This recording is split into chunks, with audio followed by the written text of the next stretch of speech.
are live.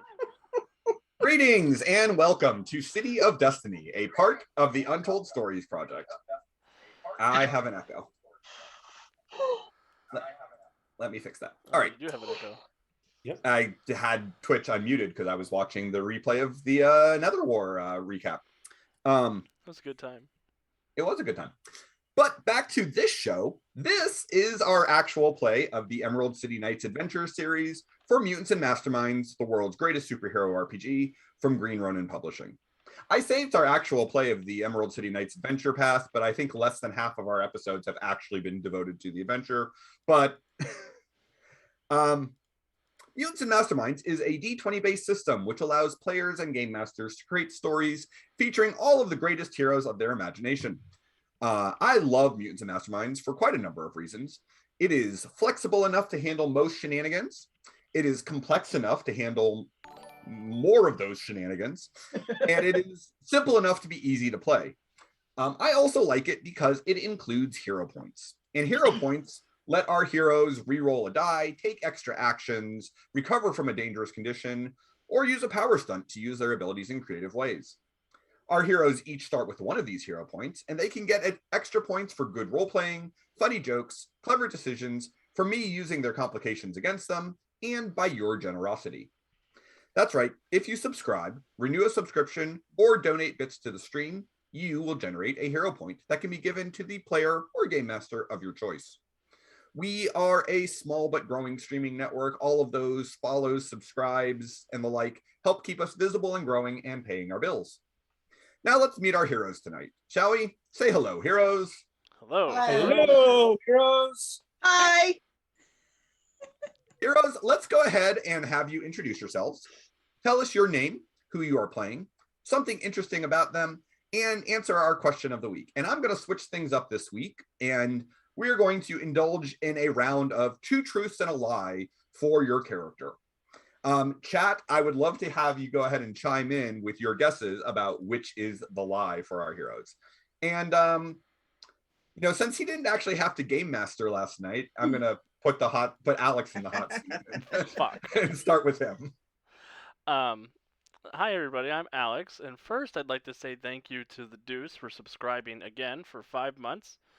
You have one of those handy-dandy hero points you can give to whoever you wish.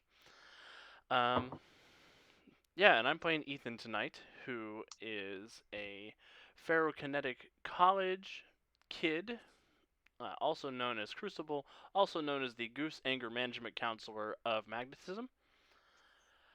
And as for the question of the day, 2 truths and a lie. I almost said 1 truth, 2 truth, lie. That's not the instance. Ethan is a virgin. Ethan has never shared his art outside of an academic setting. And Ethan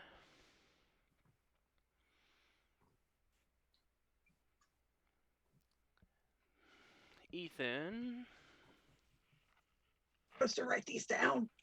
I was supposed to write them down. I wrote them down on my phone and it's plugged in on the other side of the room. Oh yeah, Ethan originally was going to go to the Claremont Academy on a scholarship despite not having superpowers. Well, we know the virgin one is a lie because on screen. It's not for you to answer. It's supposed to be chat. No. I know, but anyone on chat has watched and knows that if he was a virgin before the game started, he ain't now. But, I mean... We don't know what happened that night.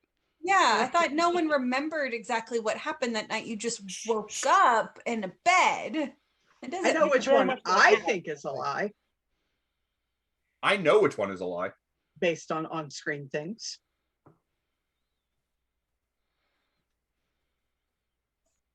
I don't know. I want Chad to answer first. But I think that it is the lie. I know that the lie is that he's never shared his art. Because we all have his art. He said outside of an academic setting. I don't think we're an academic setting. Other than Professor Sutherland. mean, if he's a professor, that means he's always the academic setting. But he's not actually a professor. That's just what they call him because he's real smart. True. When Dr. Irons finds out about that, though. What? Okay, which All one right. is the lie? Wiki is right. The not sharing the art outside of an academic setting. All right. Alex, who do you want to put in the hot seat? I'm gonna put Wiki in the hot seat.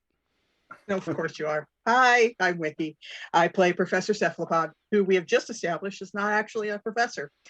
There's he the also, lie. he also happens to be a giant octopus in a mech suit. 2 truths and a lie. 3 facts. He holds 8 degrees, 5 of them are PhDs. He and his father once built a working replica of Johnny 5 in the family garage, and Carol is the only person he's ever dated. Hmm. Between 2. There's 2 of them. Johnny 5 for the win. Oh, that's definitely a truth. Because we know that he loves Johnny 5. So I'm definitely thinking that one's a truth. I'm thinking he's got a lot of PhDs, but maybe not that many. And so, especially like non-science PhDs. Is that what you said? Oh, he holds 8 degrees, 5 of which are 5 are PhDs. I I think it's think the Carol I'm thing. I'm gonna go with actually. Which one's a lie? Because I could see him not dating anyone but Carol because he's just not good with people. I think I'm gonna go with the PhDs. To have that many PhDs, Is the you lie. definitely have to be good with people, but okay.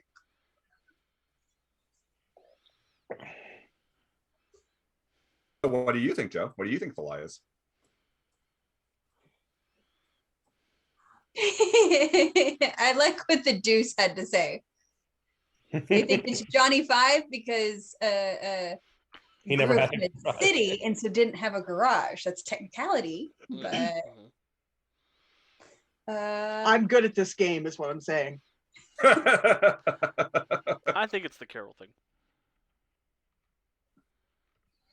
I don't know. I don't know. I don't think I've been around this game long enough to figure that out. All right. Aunt Puppy, you got it, I guess?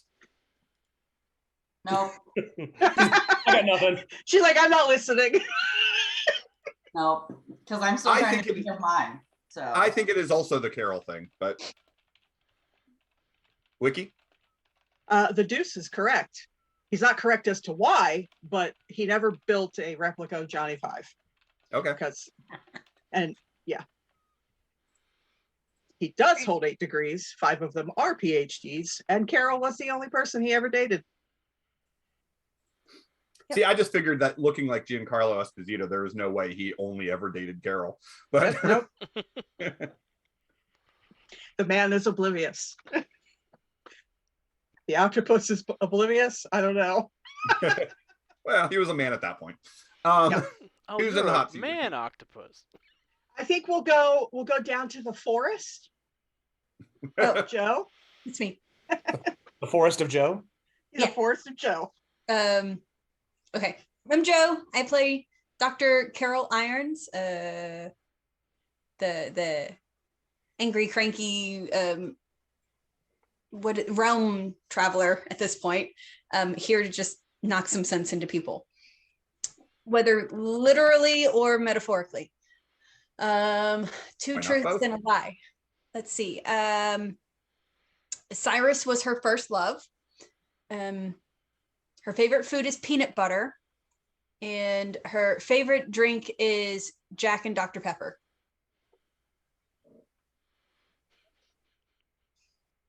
Say the first 2 again. Cyrus was her first love, and her favorite food is peanut butter. Cyrus is a first love. That's got to be it, if only because she is Cyrus' first love, and that's just too good. I think I think it's peanut butter. I think it's peanut butter. I think Dr. Irons is allergic to peanuts.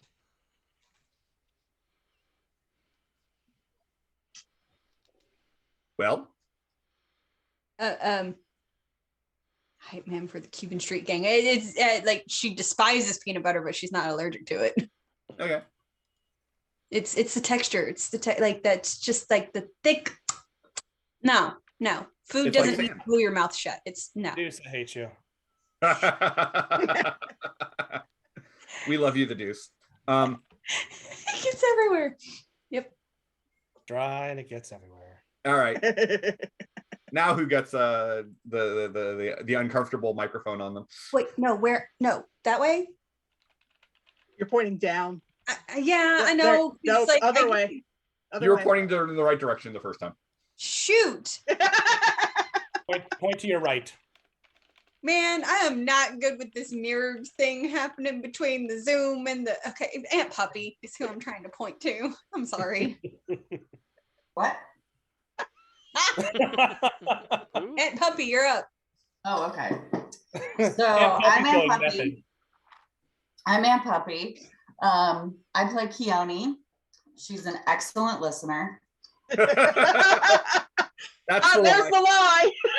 the lie. She has ice powers. That's her thing, and she is a big fan of using them to stab people.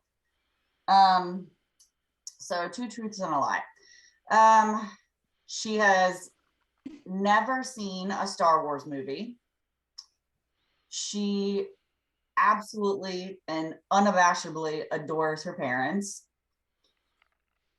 And she, when sick, she loves to eat pickles and ice cream. Star Wars. No, I feel like she has never seen Star Wars. Yeah, It's no, pickles and ice cream. pickles and ice cream. Oh, wait, never seen Star Wars. No. That's pickles and ice cream. I'm gonna say Star Wars. She's not seen Star Wars. Just to be contrary. You think that's the lie? Yeah, I think that's. The I don't think there's any way she's been hanging out around Ethan for any Well- length of time and not seen the Star Wars movie. I think she's doing it out of spite. Yeah. It is Star Wars. Oh. It's one Okay. extra barrier for Ethan to chisel down. Her dad, however, is a huge Trekkie, so she watched Star Wars because she was forbidden to watch it in her house. So it was like a rebellious thing, was getting to watch Star Wars with her without her dad. Cute. Aw. Cute that is the rebellion. Yeah. See what happens when you have only minor rebellions growing up. It's so gross. You end up stabbing people. I think that means it's Brandon's turn. It is Brandon's turn. I guess it is. I had the hardest time coming up with these, but so the first one, Tommy is not his first love. He still loves his parents despite what they've done to him. And trying to remember how I worded this because I didn't write this one down.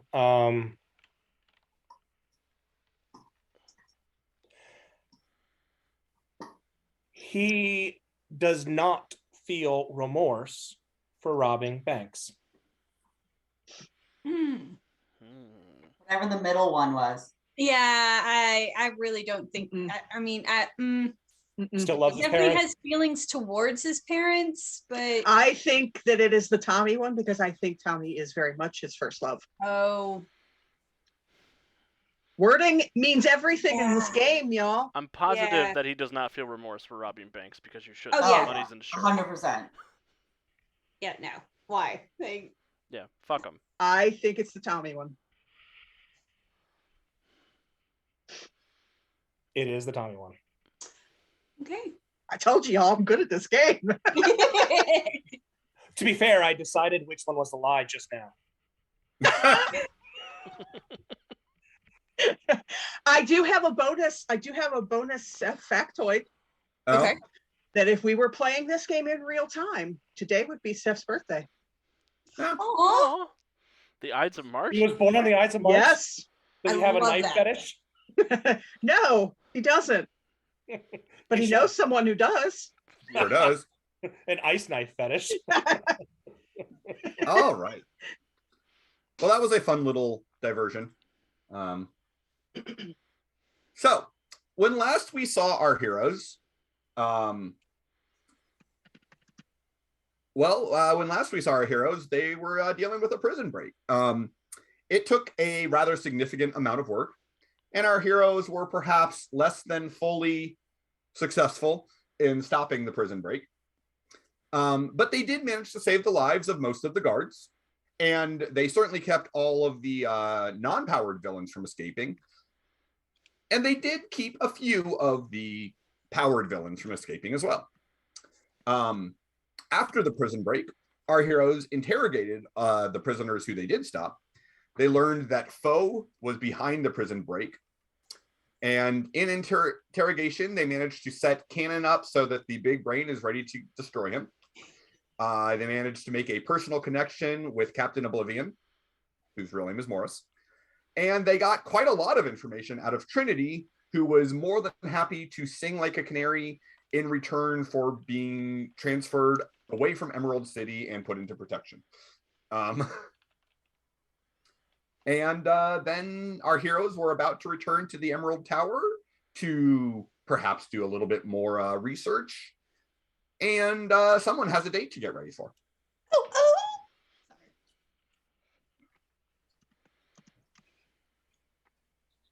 So, yeah, it's mid-afternoon. As you guys are heading back over to the tower, I'm assuming you do that via portal. Well, you know it's not going to be via car. Yeah, Ubered here. Pretty You sure guys they have a walk whole fast. fleet of flying vehicles. You just never use them.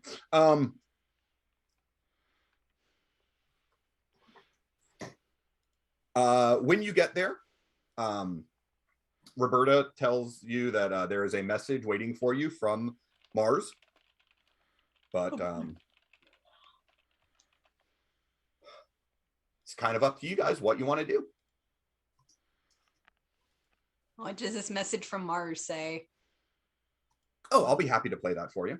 And a little hologram pops up of Mars looking at you. And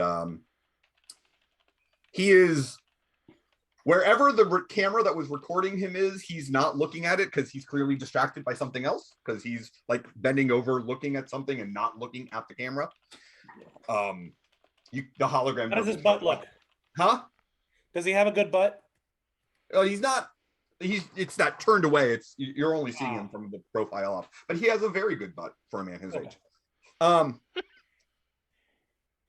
So as he's distracted, he says, nice work at the detention center. I know you probably feel like it was less than fully successful, but honestly, don't worry too much about the ones who got away. Foe pulls themselves together every once in a while, usually just long enough for a group of heroes to break them up again. It's been quite a bit since Foe has tried anything this ambitious, and I can't remember them ever trying it here in Emerald, but I suppose we shouldn't be surprised. I'm sure they've got something planned, and when they set things in motion, that'll be your chance to round them up. You might want to go ahead and dig more information up on them in the computer. I know you've got access to the Aegis database. I'll be right with you. Now he actually turns and looks at the camera. In the meantime, this evening, you're welcome to come downstairs to the lobby and enjoy yourselves. We finally finished moving the bulk of our offices and facilities here into the tower, and we're having a grand opening reception tonight. As your neighbors in the tower, we'd be more than happy to have you as guests at the party, or at least some of you. I should be there. I should be there now. Hopefully I'm there when you guys get this message. And hopefully I will see you there. And the message blinks out.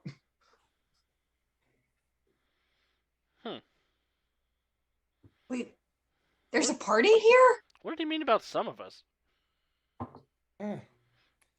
I think he means that not all of us are required. I think he doesn't like some of us. Yeah, I think probably shouldn't show up. I think he meant the octopus can't come. That's Probably. fine with me. Yeah, this space can't show up there, so I'm good. Well, I can't go because I got places to be. You have a date, right? That's tonight, You have yeah? a date? We didn't miss it because of the fighting, right? Or No, I'm sorry, you didn't miss it. Not we, you. no, unfortunately, I did not. Shoot, go get ready. Go get ready. Shower off, put on something nice. Like, do you need to take anything? Can I like help find stuff? Like where are you going? I don't remember. Did you tell me? I don't know. But you go get ready. I'll find something that you can take as a gift, like an apology gift. It'll be good. It'll be good. Don't worry. Go. And like Carol just like dashes off to the kitchen or something because she does not remember where she's going. And for the first time ever, like you see Portal just like completely off his game, like taken aback by how excited she is and how much he's dreading this, and just like speechless. And he just kind of stands there and just walks to his room. He has a date with someone he needs to apologize to. I mean, he needs to apologize, but they're breaking up, so I don't really know why he needs to bring a gift. I don't. they're not breaking up. This is a good thing. Does everyone know about this date but me? It's okay, dear. She just has like some fruit. I'm and going to my chocolate. lab. she walks back into the area with like fruit and chocolate on a tray. He's like the sitcom dad that never knows what's going He's on. like mumbling to himself, but you can hear it because it's not his inside voice. Nobody ever tells me anything. No wonder I don't get along with these people. They'll talk to me. Blah, blah, blah. By the way, does anybody have a good perception, like maybe like a +10 or higher? I do. Yeah. So he is in the shower in his room, and you could tell, is he singing All by Myself? Oh man, he's down bad. I'm gonna text Tommy. He's down bad. Well, Keone has kind of hyped him into thinking that they're breaking up, so it's partially her fault. And of course, Tommy's going to interpret that he's down bad in the worst way possible. He has no interest in going on this date. So wait, no, shoot, I just went blank on Crucible's real name. Ethan. Ethan. Not Keone. What is Cindy? Like, what does the boy like? What does the other boy like? I'm not good with names. Tommy, that's his name. Okay, like That is Tommy's name. Yeah. chocolate, or is he a flower guy? Because I know some guys really like flowers. You all hear through your Enjoyed flowers. you all hear through your intercoms. I know everybody's name. And Tommy likes electronics. There's something in the octopus's tank. Hang on, here. And I just hand the chocolate and fruit to Keone, and I'm like, I'm gonna go talk to Cyrus. Maybe he has a good idea. I bet he can come up with something real fast. She gets lost going to the lab. I'm gonna text Tommy. Are you a flower guy? Keone just awkwardly holds everything in her hand, like, Dot. ew. Dot. And she just hands it to. Mark. She just hands everything over to Ethan and is like, I'm gonna go help Portal pick out an outfit. As she cracks open a drink and saunters over there.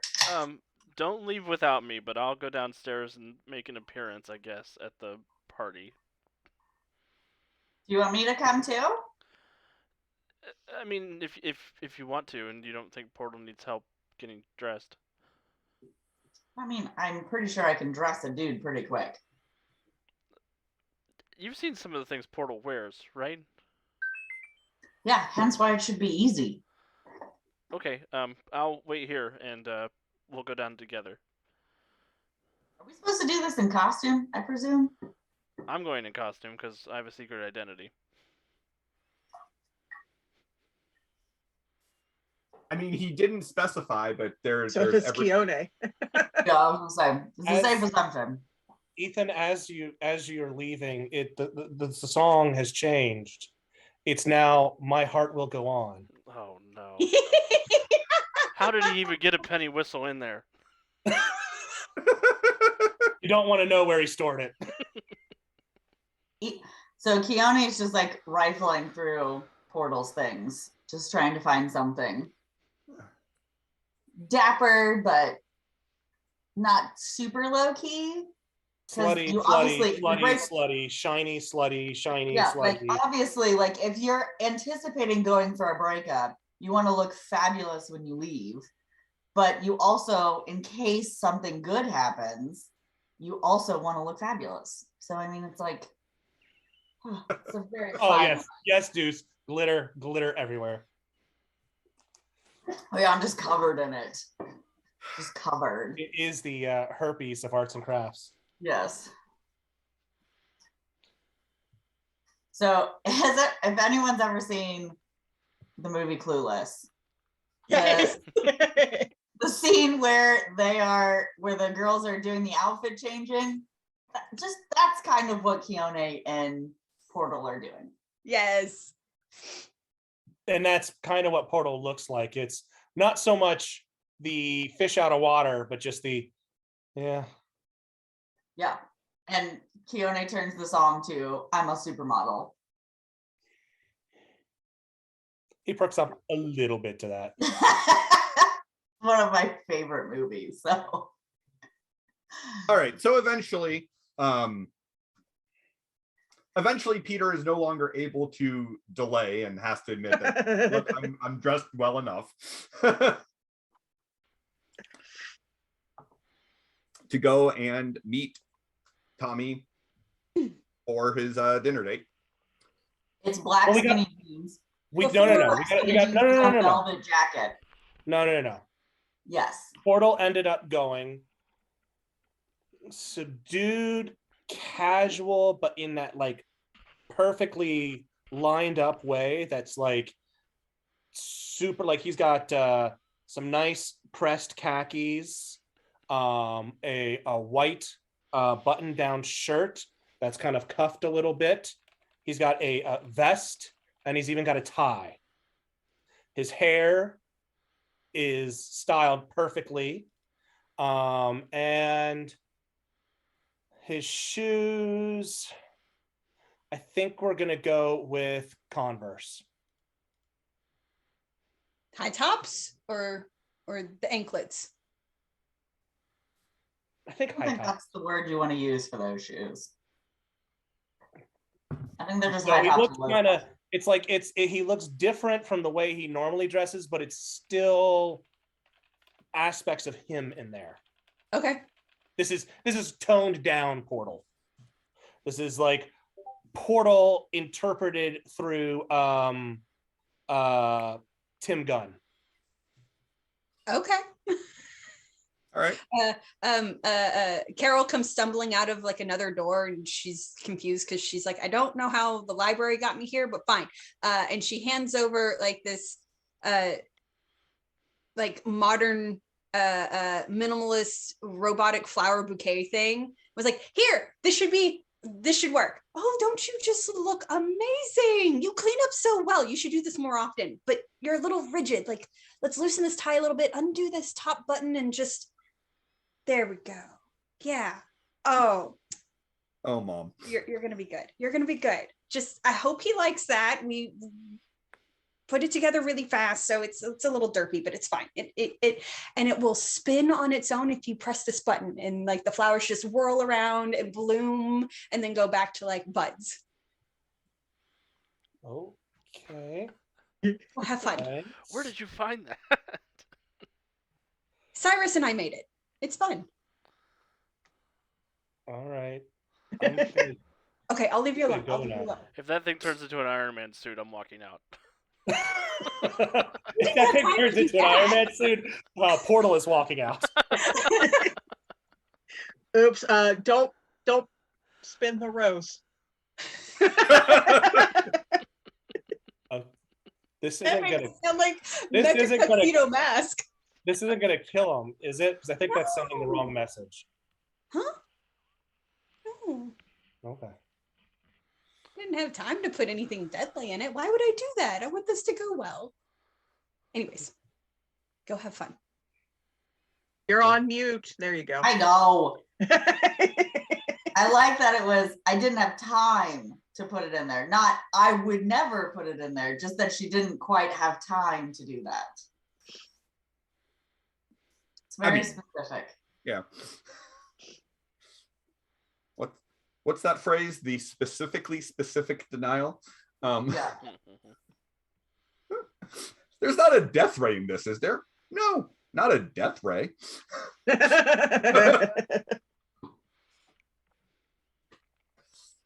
Oh, I know exactly what he looks like. Hang on a second. I'm gonna see if I can find it.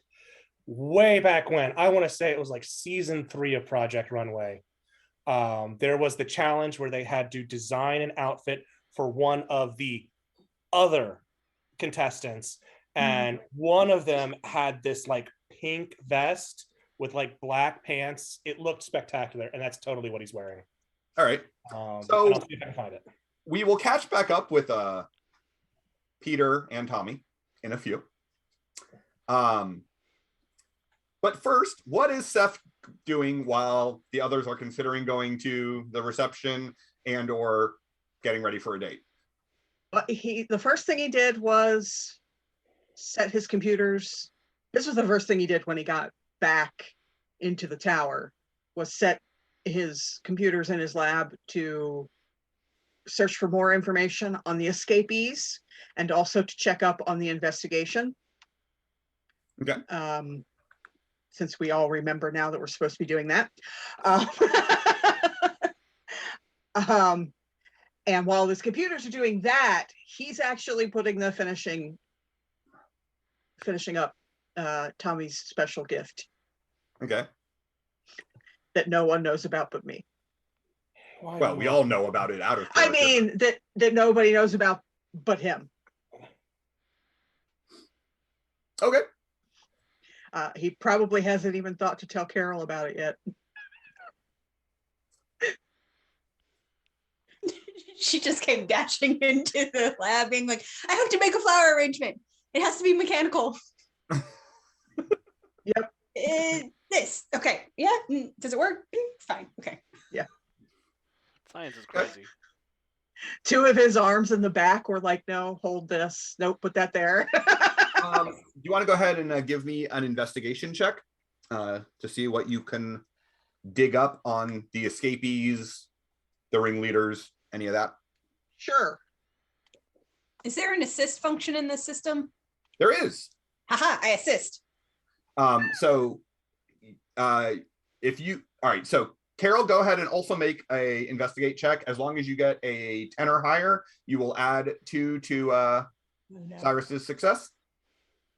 I do not have it. Oh, wait, if I roll 10 or higher. Yes. Yep. Thankies. Wait, come on. Press the button. Sometimes it takes a minute. There it was. Yes. You get +2. 15. Okay. So what you're able to dig up is not a whole lot. There's not a lot on the escapees that you didn't already know. You know, kind of we brought them in. They were brought in by Rubber Bandit was brought in by Mongoose. Some of the others were brought in by the police. But there isn't a lot of information on those. You are able to, however, get a little bit of information about the ringleaders, the people who Foe sent to do the breakouts. Although a lot of it is redundant with what you got out of Trinity. The Aegis records confirm that Dreadnought has been working with Foe for well over a decade. He usually focuses on stealing technology. Often selling it to other clients, but sometimes using it to upgrade his armor. The Aegis texts confirm that the man inside the armor does not appear to have a great technical knowledge of the armor, and they hypothesize that Foe act as his tech support. Lord Quake is a nut job. He says that he comes from somewhere deep underground, from a kingdom which was destroyed by the surface world. They have been able to find no records to indicate that this is actually true. But his belief makes him easy to manipulate by Foe.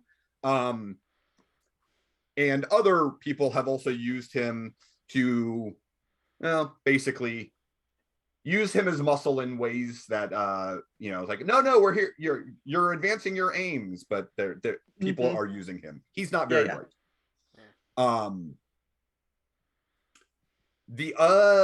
You are also able to get a little bit of information about the ninja. Okay, so the ninja is a known entity. He is, although he has not ever been known to operate within the United States before today. Today. He was connected to China's Phoenix Moon Society, which is a criminal syndicate that has a long rivalry with the Golden Dragon Society, which is based out of Emerald City. Rumors say that Nightblade is the Phoenix Moon Society's chief assassin. Others claim he's actually the head of the organization. Aegis suspects that his appearance in town has something to do with the recent death of the underworld overlord Dragon Eye, who was one of the heads of the Golden Dragon Society.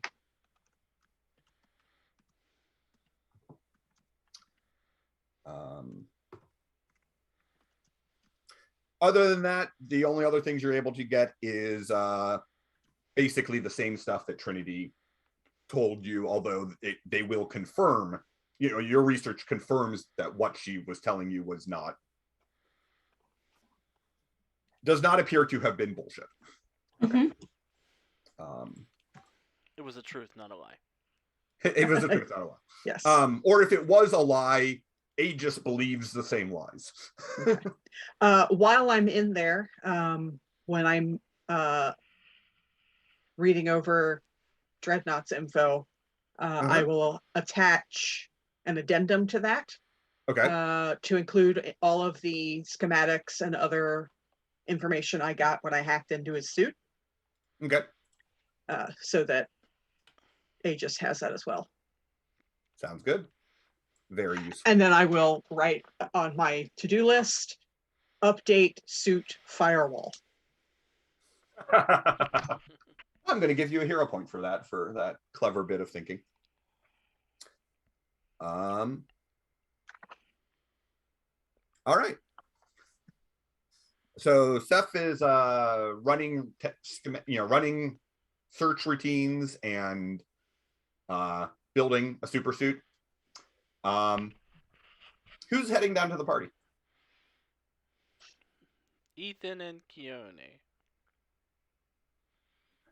All right. It feels right that it would just be the two of us. It does. Just do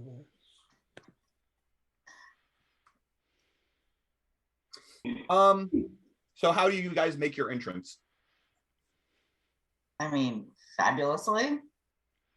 I will Well, follow, I mean- I will follow Keone's lead. Do you just go down the elevator? Do you go in costume, or do you go in your secret identities? Do you fly in through the doors on your respective flying platforms? Rip the wall apart with my metal bending. Hopefully terrorize not. everyone. Please don't do that. They just built the place. I was gonna say they just built it. Sorry, I've got some Magneto juice in me today. Apparently. Definitely going in costume on Ethan's part, Yeah. and I'm okay with the elevator. But We all work my costume is an Insta costume, so I feel like Keone would want something a little bit dressier than just her regular costume, but still goes with her costume. She can just add a skirt. It's fine. I mean, as far as I'm concerned, you can probably tweak what the costume looks like with when you make it manifest.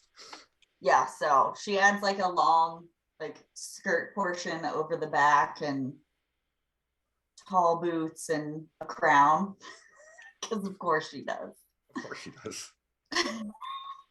It looks kind of like from Lion, the Witch, and the Wardrobe, that like kind of icicle crown. That's what she does. She's just blowing in like Jairus? That's not it. She's like the Wicked Witch of the West, but like No, she's like the White Witch. I was just trying to think of what the White Witch's real name was. oh yeah, I don't know. Oh no, that's a difficult one. Should I have a crown too? Jadis. Ah, I was close. You were close. Yeah, no, you don't. I don't think you need a crown, but you could probably, like, zhuzh it up a little bit. I mean, you got a cape. They're coming into this. I love that they are waltzing into this reception as if they were like the prom king and queen. It's amazing. Please continue. Keone was a weirdo in high school. She didn't get to go to prom.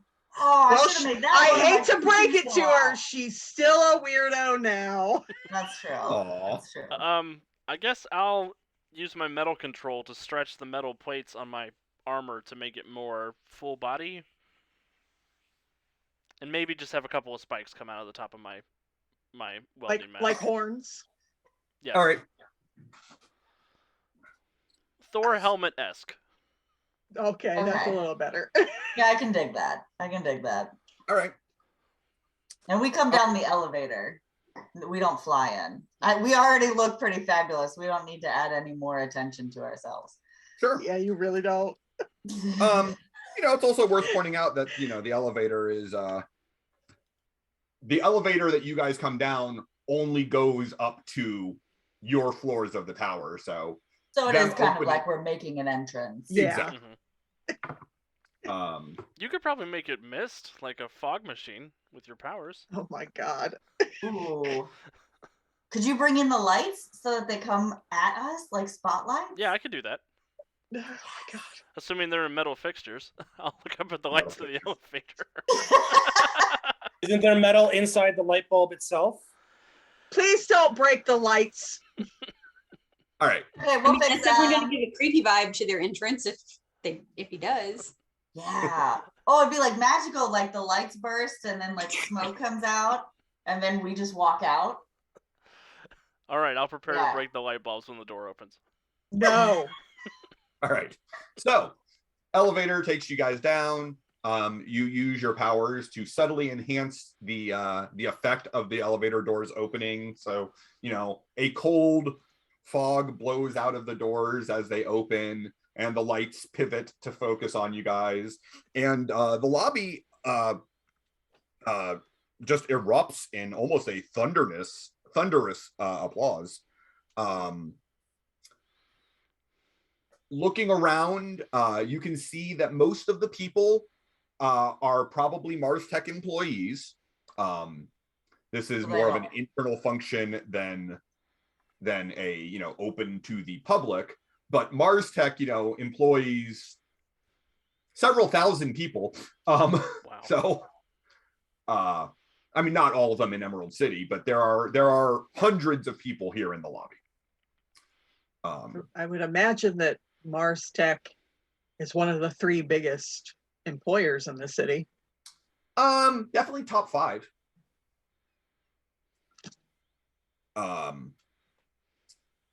But yeah, there's a cheer that comes up from the crowd, and you guys hear the hubbub of, "Hey, it's the Stormbreakers! Mars really is funding them. That's amazing. They've done so much good already." I mean, people seem genuinely happy to see you guys. That's And all of this hubbub is coming through the comms up at second. I assume. Oh, I've got the security cameras feed up from the. Make sure we don't embarrass The ourselves. second I heard that the children were going alone. Okay. The one with the drinking problem. We're on the same page. This is awesome. All right. So after the applause dies down, you guys notice that in this very large lobby, there is a dais set up, kind of in the center with a podium, and a man steps up to it. It's not Mars. I don't think there's any chance that either of you would recognize this man. However, you would both see that Riley is standing off to the side. And so is Mr. Blackwell. Oh, I hate this guy. that's my dad. Wait, who's that? That's my dad. Oh. Hi. I can't make a face. I'm wearing a mask. I mean, you can make a face. No one will notice. You have auto mute. Exactly. Your face does in fact have mute in this form. Yeah. So the man steps up to the podium and says, I would like to thank the Stormbreakers, Emerald City's newest heroes, for attending our little celebration, particularly after what they did for the city today. But as Mars Tech employees, I think we all know that there's another hero in this room, a man who's done a lot of good, not just for us personally, but for all of Emerald City. Not to mention the technological gifts his brilliance has brought into the world. He threw this party for us, but I hope we can also consider it to be a party where we can take a moment to appreciate him and invite others to do the same. To that end, I and the rest of the Mars Tech Executive Board have arranged a little surprise, a small museum dedicated to him just off this lobby. He is the founder and president of Mars Tech. He is my hero, my mentor, my friend.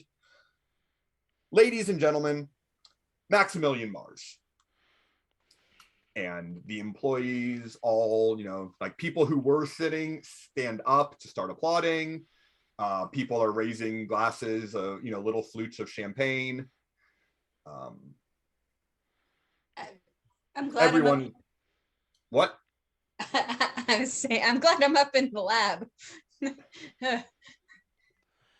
I thought for sure you were going to say my dad, and I was going to throw up. Damn, I missed the opportunity. Make one of us crawl underneath the table. So Max walks up and actually looks a little sheepish in that way that only the way that only those people who are powerful and successful enough that they don't need to brag about it can be when they're being called on it. Thank you, everyone.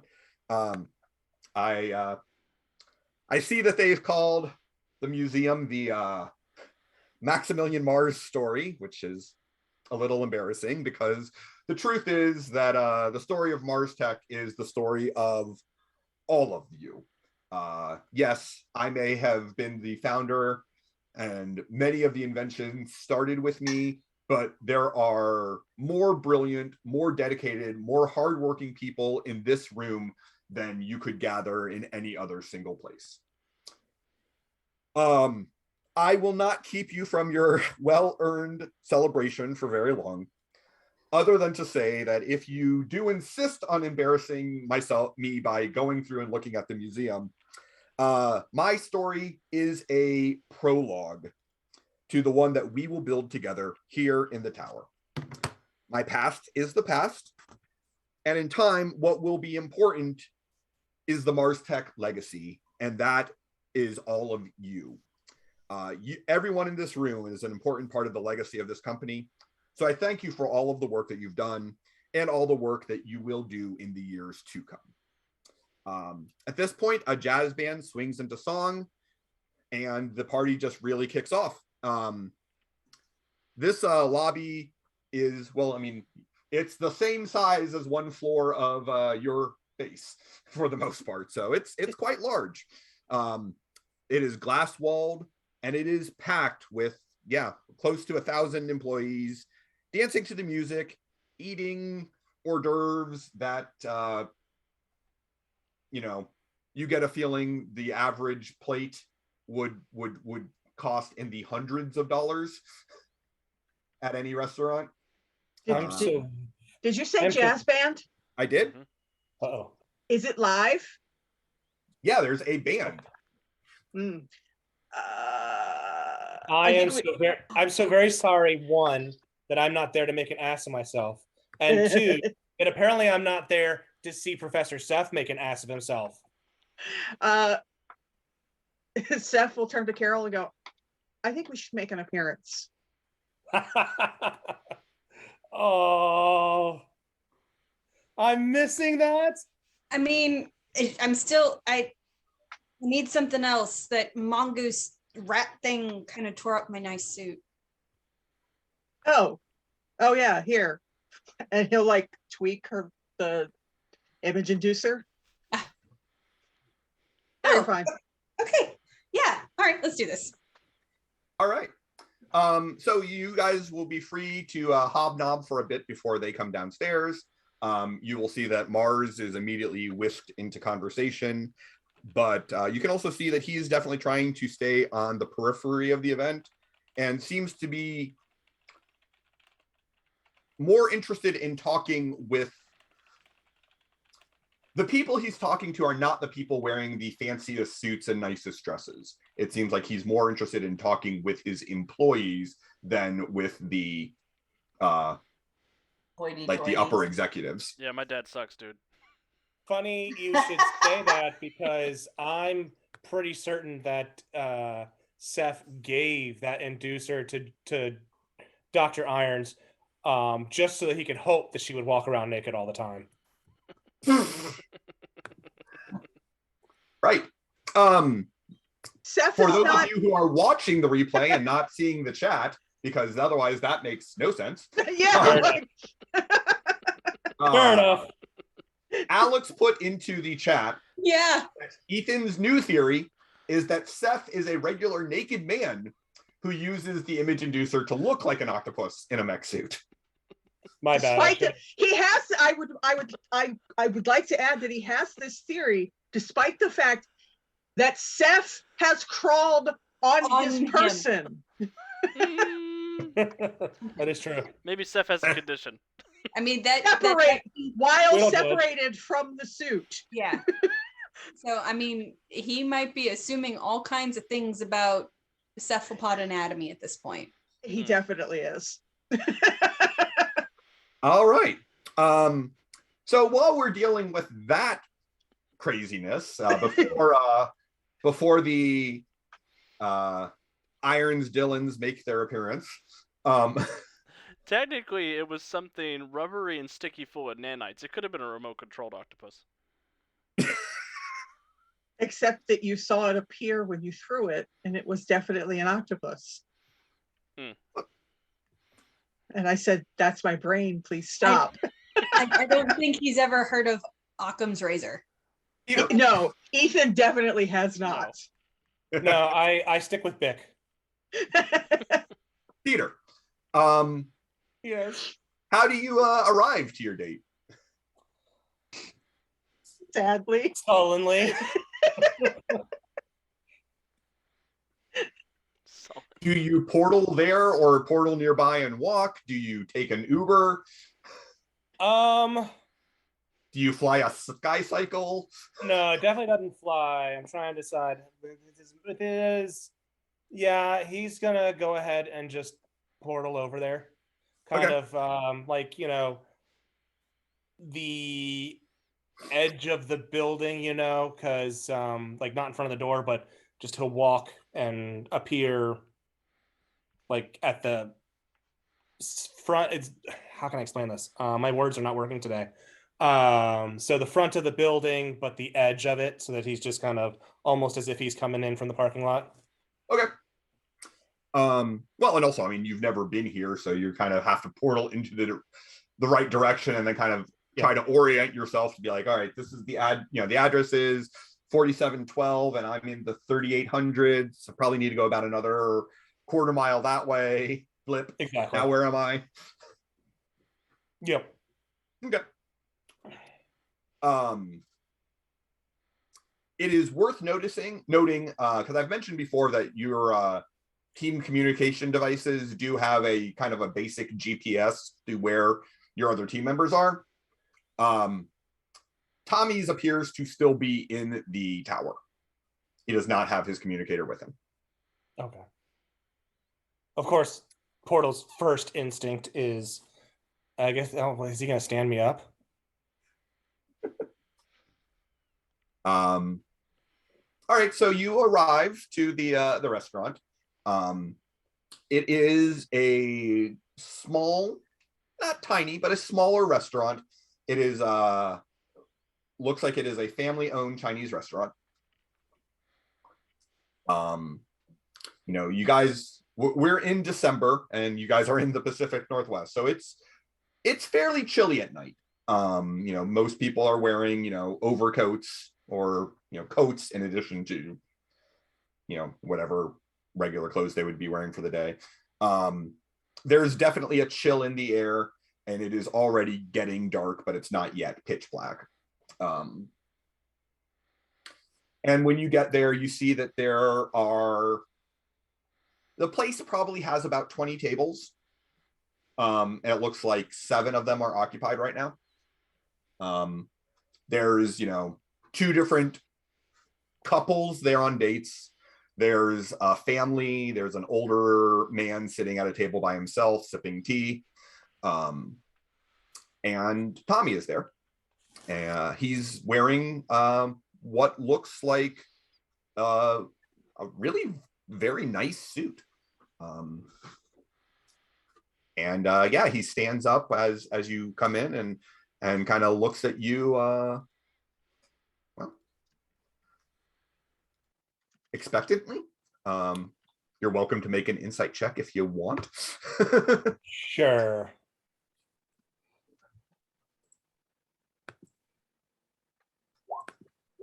Let's see how that. Yeah, I'm gonna go ahead and spend my hero point. Okay. And got lower. Jeez. So that's a 13. Jeez. A 13 on the hero point reroll? Yeah, because I rolled a 3. Oh, and you have no bonus to insight? No, wait. Something's wrong here. Yeah, I was gonna say I thought you had something to insight. I have a +3. I didn't roll a 0. Yeah, so you rolled a 6 the first time, giving you a 9. You rolled a 3 the second time, so that's actually a 16. 16. Okay. Yeah, so he looks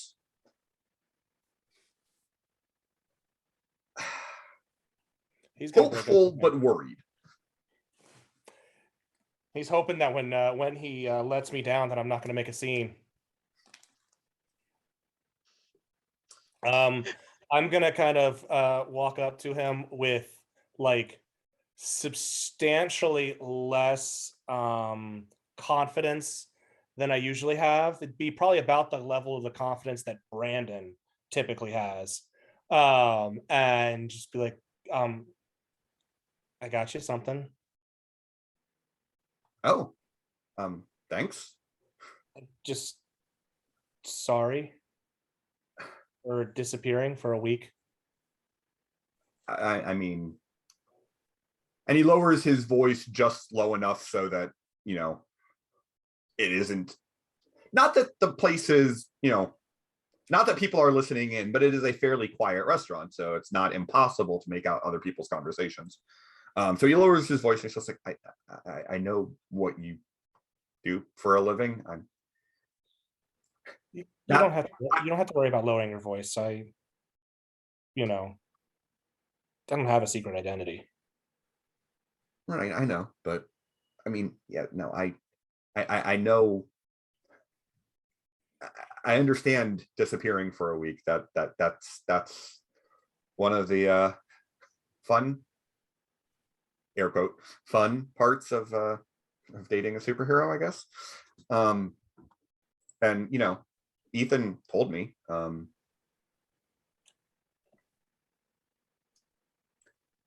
Oh, I wasn't sure because there weren't any texts or anything, so I wasn't sure if you were angry or Not about something. not about you vanishing.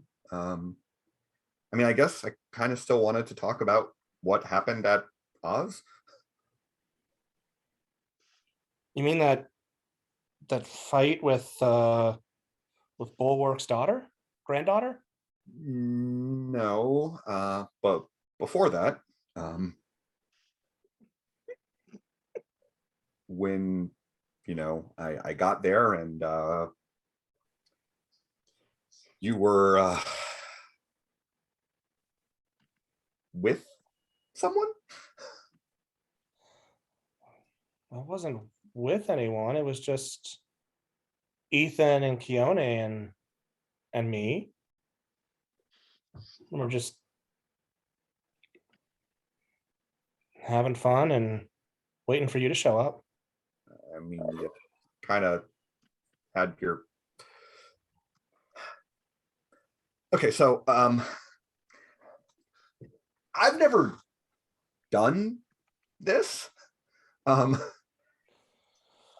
Believe it or not, me and Ethan, we were not the hot swingers of our school. It's okay. And I understand. and until I met you, I kind of thought I was straight. Yeah, I can get how breaking up with someone for the first time and then right after you found out that you were gay is wait. going to be difficult. Wait. What? I don't hold anything against you.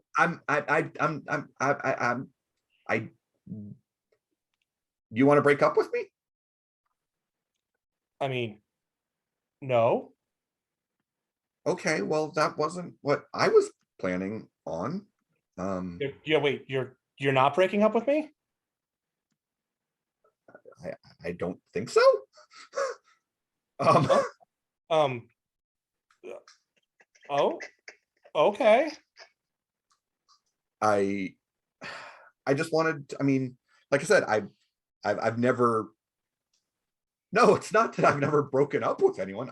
I've never dated anyone.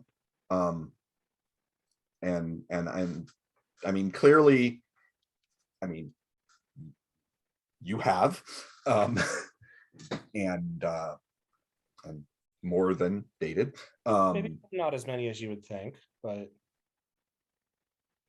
and well, maybe. I don't have a long dating history. Let's put it that way. Okay, so maybe not dating, but some of the other activities that go with it, I haven't really. I guess I'm just trying to say, like I get that you've had experience and that this maybe doesn't mean as much to you as it does to me, but that I really like you. Whoa, wait. What makes you back up? You doesn't mean as much. What do you mean by that? Well, I mean, like, you had your tongue down that guy's throat. Well, I mean, that didn't mean anything, and I didn't realize that we were like together. That's what I'm saying. I guess I assumed, and because we never really talked about it, and I mean, it's fine if this is still just something casual for you. Are you kidding? I'm crazy about you. Oh. Um, Well, same.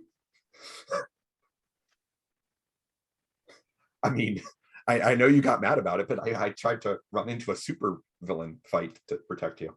I got mad about it because I didn't want anything to happen to you. Yeah, no, I understand. And not because you're Ethan's friend.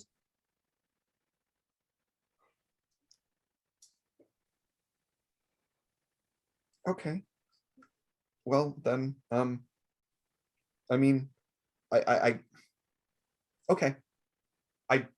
I guess I just want to have some idea. I mean, if you don't want to be exclusive, I'm fine with that for now. But I just wanted to know because Nothing would make me happier than being your boyfriend. okay. Well, same.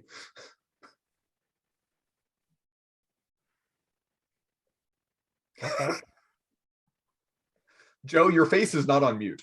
I don't care. What I love is that all of those anime faces that just occurred on screen for Joe are actually happening for Carol because she's watching. Or at least listening. No, she's No. watching. One of the Okay. one of the flowers is one of Seth's spy bots. Of course it is. And Steph would like it known that was at Carol's request. Yeah. I don't doubt it. Steph I is don't doubt it specifically any more not than looking. I know that Portal would never realize it because he's got so many other things on his mind.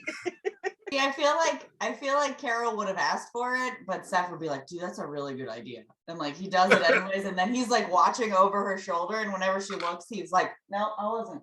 He is Like a dog specifically when not looking at food. no, he is specifically not looking because he knows that he doesn't like it when you guys spy on him during private time. But he is intently listening. It doesn't help that like at key moments she's reaching out, like patting on Yeah. the nearest arm that's around her, like, do you hear I this? also want to point out, by the way, that it was very specifically that I said that Portal did not mute his communicator. He didn't think about it. His mind was too busy with other things. So if your communicator is on and not like blocked off from people, you are hearing this entire conversation. I'm assuming that since they're at the party, Keone and Crucible's communicators are on alert mode, where they're not hearing everything, but if an alert comes through, it'll come through. Yeah, Maybe I would say not. they're turned to like emergency mode. Yeah. And it may not be by their choice. We have established that Because I feel like Carol's pushing control the over that. emergency button. Carol's just pushing that emergency button, like just really aggressively pushing it. All right. No, I mean,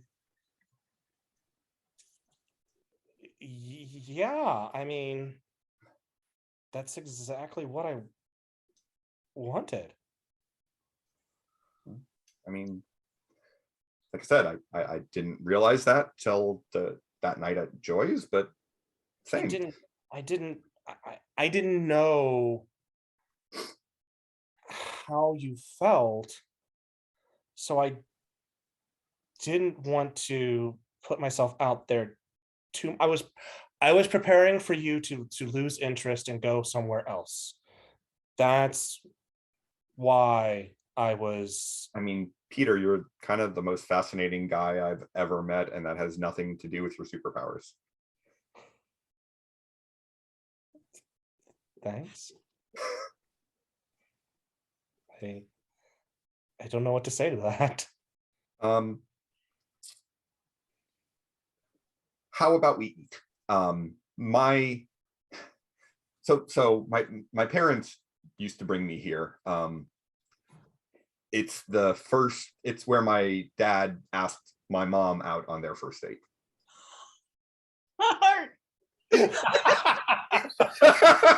Like, that's when Peter's- Seth spins around and goes, "Are you okay?" Sorry. Peter's not crying, but there's like a twinkle, a glisten, and it's just like, Boom. that is it's very sweet. Anyways, the food's excellent. can I order for you?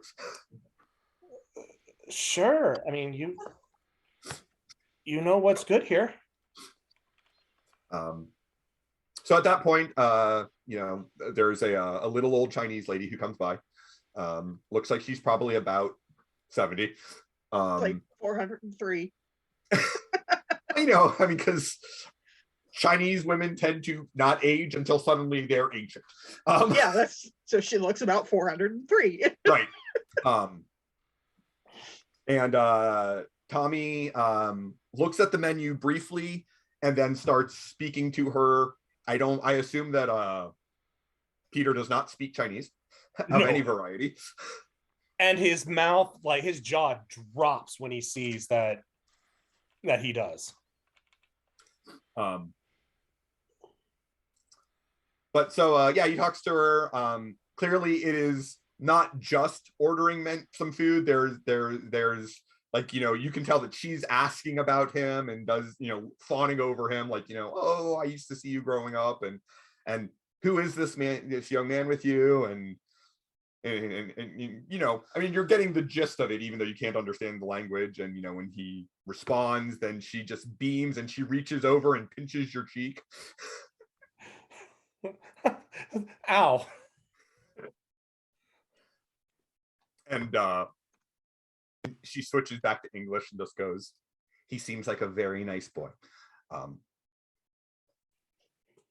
And then she steps away to go get your food. You know Chinese? Mandarin, yeah. Wow. I mean, I guess we still have a lot to learn about each other, but I'm kind of looking forward to it. Definitely. I mean, wow. I mean, you're smart. Definitely. I mean, we know that, but I'm sorry, but it's intimidating, but also kind of sexy. And he I don't know if Peter is enough of a geek to catch it, but he slips into a voice from Sherlock of "smart is the new" and says "smart is the new sexy." Kind of suggestively looks him up and down, I'd say. Seth will look at Carol Not and go, catching it at all. Seth will look at Carol and go, was I this bad? Worse. You can't answer. You have no idea. You weren't even alive. Probably true, actually. It is.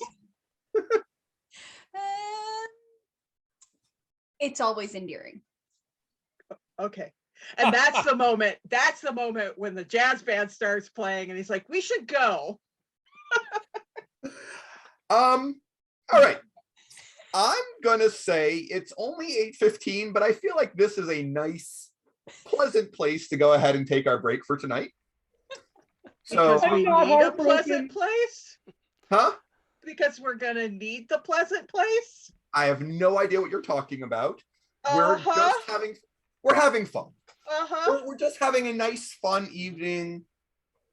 The way you said that is just concerning. Keone, do you feel like everybody else is having a romantic time right now? And we don't know about it? Are you not having a romantic time? Uh-oh. It seems like Keone has her number one right there with her already.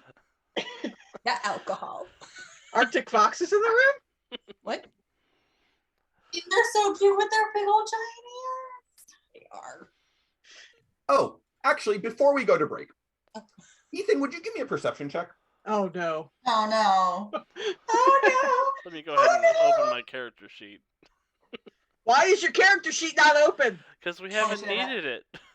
He Yes. legitimately said we may or may not need roll 20. So I distinctly No, he remember said Joe asking if we were going to need roll 20, and I said, I suspect we will need it at some point tonight. Yeah, I would be surprised if we didn't need I it. got a natural 20 on my perception check for a total of 30. Oh no. Then you happen to notice, and it suddenly occurs to you that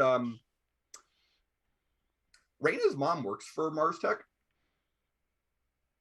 Who's mom? What? His girl- other No. girlfriend. No. This is supposed to be Ethan's. Peter's no good, very bad day. And Wait, I missed it. Who's mom? Raina's. Raina Oh, okay. The other girlfriend. and Raina's parents are here. You don't see Raina or Alonzo. I got a natural Oh, 20. just This is then. probably a good thing.